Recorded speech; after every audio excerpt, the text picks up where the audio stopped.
গল্প শেয়ার করব।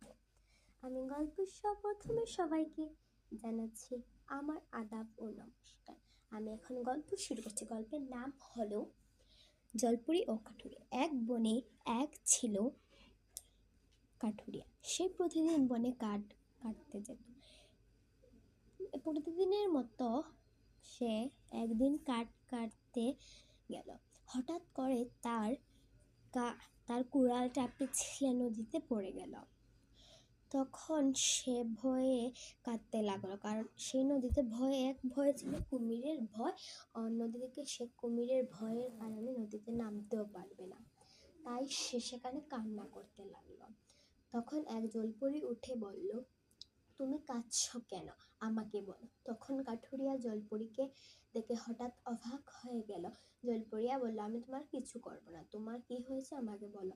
তারপর কাঠুরিয়া জলপরীকে সবকিছু খুলে বলল। তারপর জলপরী নদীতে টুপ করে একটা সোনার কুড়াল নিয়ে আসে। বলল, এটা কি তোমার কুড়াল? জলপরী তারপর বলল, না, এটা আমার কুড়াল। তারপর আরেকটা টুপ দিয়ে একটা লোহার কুড়াল আনলো। বলল, এটা কি তোমার কুড়াল? কাঠুরিয়া বলল, না, এটা আমার কুড়াল না। তারপর একটা লোহার কুড়াল এনে বলল, এটা কি তোমার কুড়াল? কাঠুরিয়া খুশি হয়ে বলল, হ্যাঁ, এটা আমার কুড়াল। কাঠুরিয়ার সততা দেখে জলপরী মুগ্ধ হয়ে জলপরী পরে কাঠুরিয়াকে সোনা, রূপা ও লোহার কুড়াল তিনটি হিসেবে পড়ল। কাঠুরিয়া দেখে মনে অনেক আনন্দ পেল।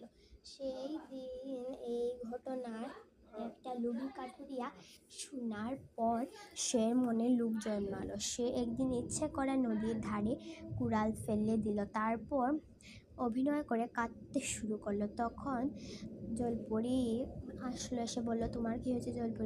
কাঠুরিয়া বলল, আমার কুড়ালটি নদীতে পড়ে গেছে।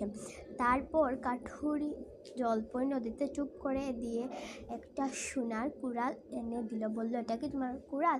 সূর্যের আলোতে কুড়ালটি ঝলমল করে উঠল।